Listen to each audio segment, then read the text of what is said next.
Setiap kita belum tentu sebagai orang tua, tapi yang jelas setiap kita pasti memiliki orang tua. Maka sebagai seorang anak kita berkewajiban untuk berbakti kepada orang tua kita, karena mereka lah pahlawan nomor satu dalam kehidupan kita, yang telah menyebabkan kita ada ya secara zahir, dan telah merawat kita hingga kita menjadi orang seperti sekarang ini. Maka sudah termasuk dosa besar apabila seorang anak itu sudah durhaka kepada orang tuanya. Sudah termasuk dosa besar, bahkan ridha Allah itu ada dalam ridha orang tua kita. Murka Allah juga ada dalam murka kedua orang tua kita. Kita bisa lihat dalam Al-Isra ayat 23, di mana Allah Subhanahu wa taala berfirman, "Wa qadara rabbuka alla ta'budu illa iyyahu wa bil walidaini ihsana." Dan ingatlah ketika Allah Subhanahu wa taala Tuhanmu memerintahkan kamu sekalian agar tidak menyembah selain daripada Allah. Wa bil walidaini ihsana, dan berbuat baiklah kamu terhadap orang tua kamu. Bayangkan dalam ayat ini kedudukan kewajiban kita berbakti kepada orang tua sejajar dengan kewajiban kita menyembah kepada Allah. Kewajiban kita tidak menyembah selain daripada Allah sejajar dengan kewajiban kita berbakti kepada orang tua. Artinya tidak diterima ibadah kita kepada Allah jika kita durhaka kepada orang tua. Sebaliknya tidak akan diterima berbuat baik kita kepada Allah jika kita tidak mau menyembah kepada Allah. Jadi dua dimensi ini harus sejalan dan searah. Kalau kita menyembah selain daripada Allah, mentauhidkan Allah, maka kita juga wabil walidaini ihsana, harus berbuat baik kepada orang tua. Doa yang kita harapkan dari seorang anak ini ya terhadap orang tua ini akan membuka pintu keberkahan hidup kita. Sebaliknya kalau kita sudah membuat orang tua murka, orang tua marah, yakinlah kita pintu keberkahan akan ditutup. Seorang anak biarpun dia kaya raya, harta berlimpah ruah, sukses menjadi orang, menjadi pejabat tinggi, tapi kalau sudah durhaka kepada orang tuanya, tidak akan mendapatkan keberkahan hidup. Ya, jadi perbanyaklah kita minta doa restu dari orang tua kita, karena doa mereka insya Allah makbul. Doa mereka insya Allah akan menyebabkan langkah kita semakin mudah meraih apa yang kita cita-citakan. Doa mereka yang membuat kita kemudian ringan ketika melangkah dalam menampakkan usaha kita dalam sehari-hari ini. Dan doa mereka lah yang insya Allah menyebabkan Allah meridhoi kita. Tanpa doa orang tua kita, maka seorang anak akan sulit untuk bisa menemukan keberkahan hidup dan keberhasilan dalam hidupnya. Dalam kitab Durratun Nasin ada satu cuplikan kecil ya. Satu hari Nabi Sulaiman alaihi salam ketika beliau sedang berjalan ya, sampailah beliau ketika dalam satu perjalanan sampai di tepian laut ya. Nah, ketika sampai di tepi laut terjadilah sebuah badai ya. Badai yang besar sehingga menyebabkan gelombang laut itu ya, meninggi. Gelombang laut begitu besar luar biasa. Kemudian karena Nabi Sulaiman itu punya mukjizat bisa mengatur angin ya. Ketika beliau menemukan, melihat di tengah laut itu ada badai yang ombaknya begitu besar, beliau kemudian mengatur angin. Wahai angin, diamlah kau, jangan kau menjadikan lautan ini bergelombang besar. Angin tunduk dan patuh terhadap perintah Nabi Sulaiman alaihi salam. Kemudian angin itu akan diam ya. Jadi diam, hanya semir-semir angin kecil saja. Badai pun kemudian berhenti. Gelombang laut pun tidak lagi menjadi gelombang yang besar. Beliau sedang jalan itu didampingi oleh tentara beliau ya. Satu di antaranya adalah jin ifrit ya. Ini keistimewaan Nabi Sulaiman ya. Keunikannya di sini. Beliau punya pasukan perang ya, punya prajurit bukan hanya bangsa manusia tapi juga bangsa jin. Dipimpin oleh jin ifrit ini.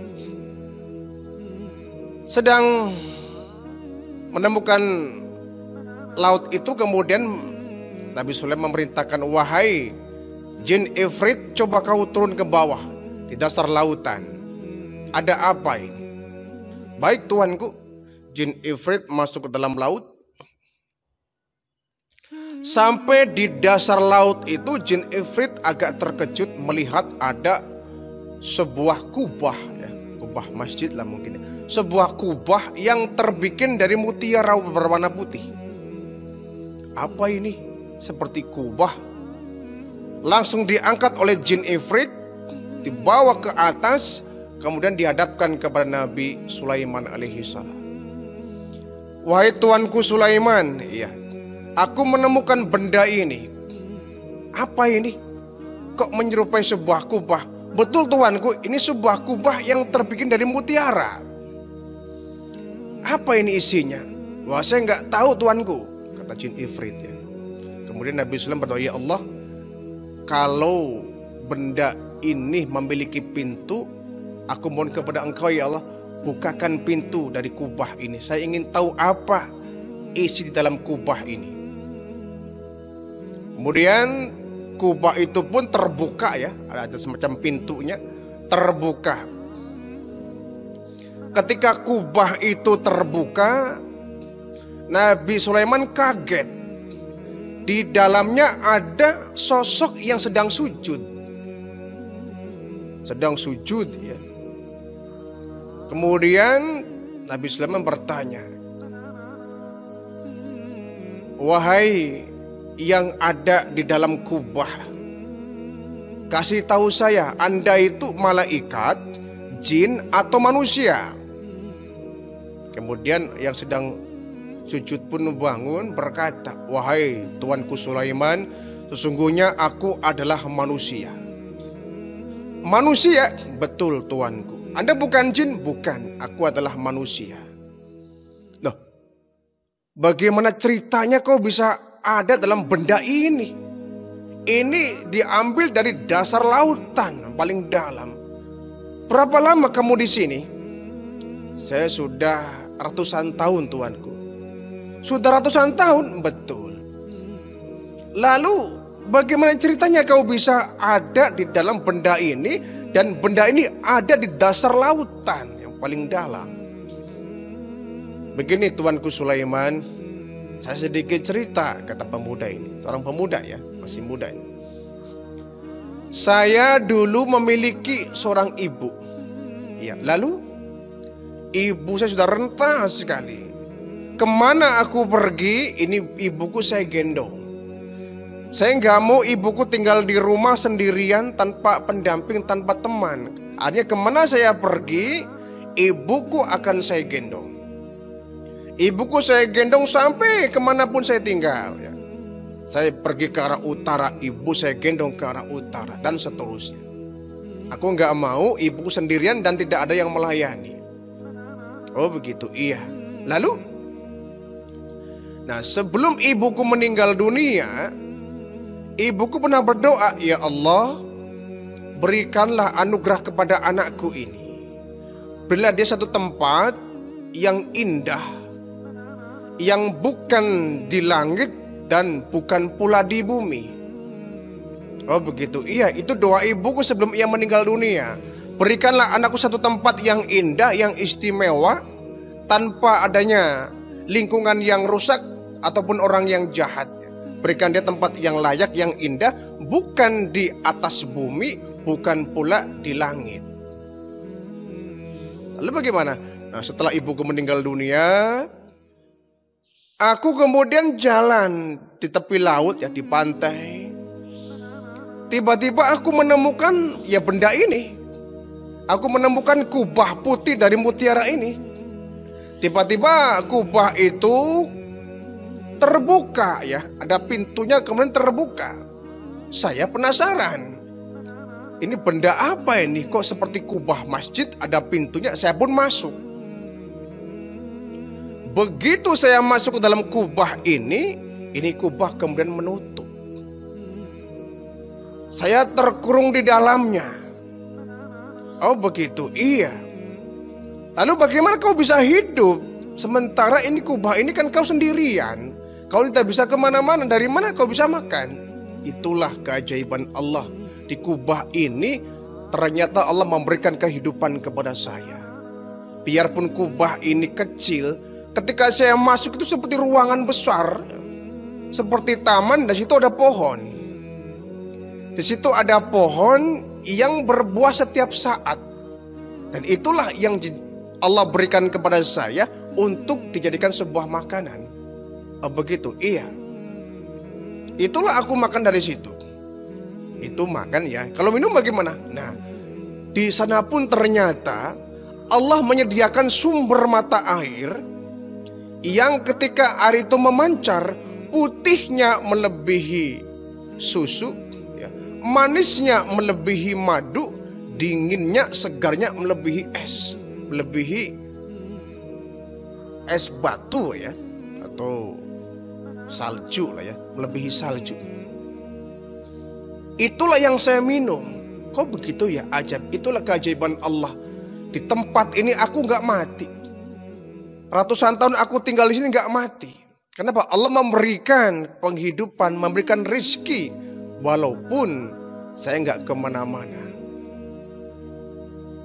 Diberikan buah-buahan, diberikan minuman yang putihnya melebihi susu, yang manisnya melebihi madu, yang dinginnya melebihi salju. Lalu kau di sini bagaimana bisa tahu siang dan malam? Nah, itu mudah saja.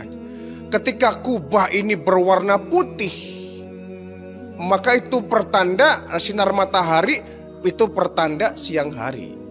Oh begitu, iya. Kalau kubah ini kemudian warnanya hitam, maka itu artinya di atas dunia ini sedang waktu malam hari. Begitulah aku selamanya. Kau nggak ingin keluar dari sini? Enggak lah. Saya udah nyaman di sini. Di tempat ini aku menyendiri, bisa beribadah kepada Allah sepuas-puasnya. Kalau saya keluar dari kubah ini, akan banyak godaan dunia di sana yang khawatir akan bisa menghancurkan keimanan saya dan ibadah saya kepada Allah. Saya tinggal di sini, walaupun sendirian, Allah menghidupi saya di sini. Allah memberikan rizki dan aku bisa puas ibadah di sini, mendekatkan diri sedekat-dekatnya kepada Allah. Akhirnya ketika sudah berbincang-bincang cukup lama, pemuda ini pun masuk ke dalam kubah ini, ya. Kubah pun tertutup kembali. Subhanallah. Ya. Jadi karena kebaikan sang pemuda ini, dulu dia punya orang tua yang selalu digendong-gendong, ya. Kemana dia pergi, ibunya digendong di punggungnya itu. Apa yang dia makan pasti dimakan pula kalau oleh orang kedua tuanya. Kemana kakinya melangkah, disitulah orang tuanya akan ikutnya. Digendong luar biasa, digendong. Ya, kita kadang-kadang orang tua sakit ya.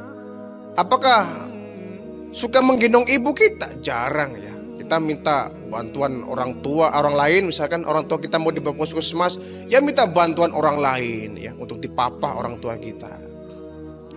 Ini bentuk dari seorang bakti ya, seorang anak kepada orang tuanya. Tidak akan sia-sia bakti seorang anak kepada orang tuanya. Ada satu lagi cuplikan kecil ya. Satu hari Nabi Musa alaihissalam bermohon kepada Allah, ya Allah, tunjukkan kepadaku kira-kira siapakah orang yang nanti akan menemani aku di surga. Tunjukkan ya Allah, siapa orang yang kira-kira nanti akan menemaniku di dalam surga. Allah kemudian memerintahkan malaikat Jibril, tunjukkan kepada Nabi Musa orang yang nanti akan menemaninya adalah pedagang daging yang ada di pasar di pojok ini, orangnya begini, tunjukkan dia. Turun malaikat Jibril, wahai Nabi Musa, ya, kau ingin tahu siapakah temanmu yang nanti akan menemani kamu di surga? Iya Jibril, ikut saya. Saya akan tunjukkan orang yang nanti akan menjadi temanmu di surga. Ditunjukkan, mana Jibril? No, orang itu tuh. Orang itu? Iya. Pedagang daging itu? Iya. Kok bisa dia akan jadi temanku di surga? Itulah apa yang tidak mungkin bagi Allah. Itulah orang yang nanti akan menemani kamu di surga kelak. Penasaran Nabi Musa, datanglah kepada pedagang itu. Assalamualaikum, waalaikumsalam. Tuan pedagang daging, iya. Nanti kalau pulang saya ikut ya. Oh boleh, wahai Nabi Allah Musa. Kemudian setelah dagangnya habis, ya, pedagang ini pun pulang. Nabi Musa pun ikut pulang ke rumah orang yang pedagang ini. Sampai di rumah ternyata sang pedagang ini punya orang tua, ya, seorang ibu yang sudah tua renta.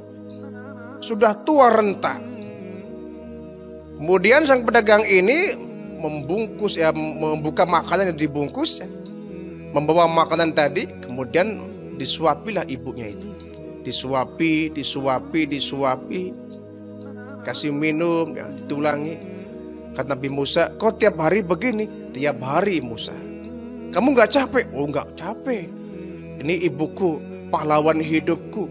Tiap hari saya suapi, tiap hari saya kasih minum, kasih makan, saya berikan dia hak-haknya. Saya layani dia sebagaimana dia melayani aku ketika masih kecil. Nah, setelah disuapi ini orang tua berdoa kepada Allah. Wahai Allah, jadikanlah anakku ini sebagai teman Nabi Musa nanti di akhirat. Ini rupanya, ya. Ini yang rupanya Allah memberikan kabar gembira bahwa temannya yang nanti akan menemani di surga adalah pedagang ini. Sebetulnya amalan si anak tuh nggak bagus, ya biasa aja, ya, nyuapin orang tua kan biasa, ya. Ketimbang tadi, ya, digendong, ini cuma nyuapin saja. Nyuapin tiap hari, nyuapin. Cuma doa orang tua ini yang kemudian dikabul. Ya Allah, jadikan anakku ini nanti kelak menjadi teman Nabi Musa di surga. Kemudian Allah mengijabah nih doa orang tua. Akhirnya Allah memberikan keistimewaan bahwa sang pedagang ini nanti kelak akan menjadi teman Nabi Musa alaihissalam di surga.